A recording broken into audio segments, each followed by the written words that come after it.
Today we're going to be looking at different types of test data. We're going to discuss why we carry out testing, the different types of testing, then we're going to have a look at some examples of normal data, boundary data, invalid or erroneous data. When we're creating programs, we have to carry out testing.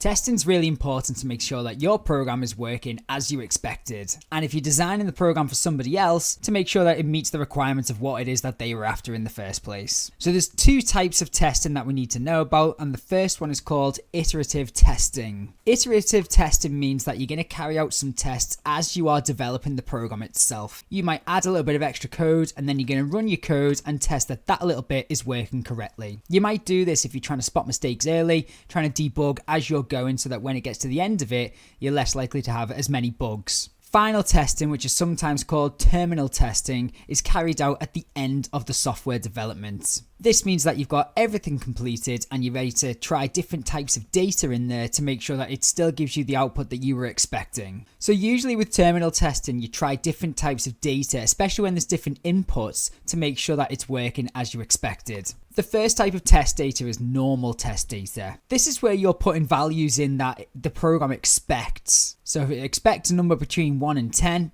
it can be any of those numbers between 1 and 10. Boundary data is a little similar, where it is classed as normal, however it's right at the edge of what should be accepted. So if it was something between 1 and 10, you might put in a 1, you might put in a 10. That's at the very boundary of what should be accepted. Finally, you've got invalid or erroneous data.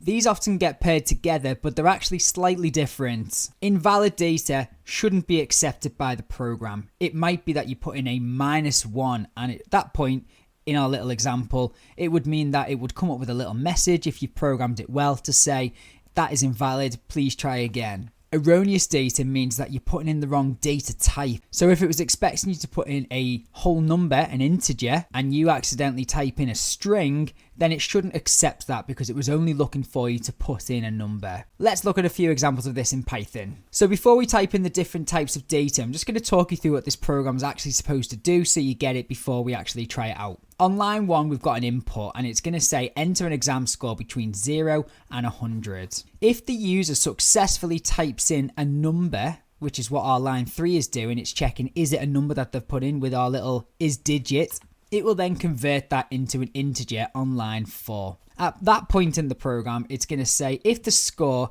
is over 0 and the score is within that and 100, so between those two, it will display a message saying that that score has been accepted. Otherwise, it's going to display a message saying that that score is not valid. It must be between 0 and 100. Finally, it's going to say invalid input if they've not put in a number. This is our erroneous check to make sure that it shouldn't accept anything unless it's a whole number. And it politely asks them, please enter a number. So at this point, this is our terminal testing, or final testing, which we're going to do right at the end of this program to make sure that it's working. And we're going to do that by testing out different inputs to make sure that our test data is either accepted or not accepted. So the first time I'm going to run this program, I'm going to put in some normal data. I'm just going to go for something in between 0 and 100. I'm going to go for 45. The score has been accepted, which we expected the program to do because it was normal data. This time I'm going to go for some boundary data, and here it needs to be between 0 and 100. So our first boundary data for this would be 0. That score has been accepted. Let's try it again with some other boundary data. This time we're going to go for the other end, 100.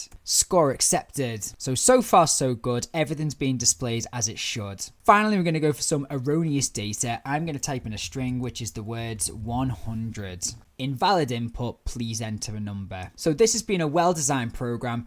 None of the things that shouldn't be accepted were accepted, and it's displayed a suitable message after all of that. And that's it for different types of test data. I'll see you next time.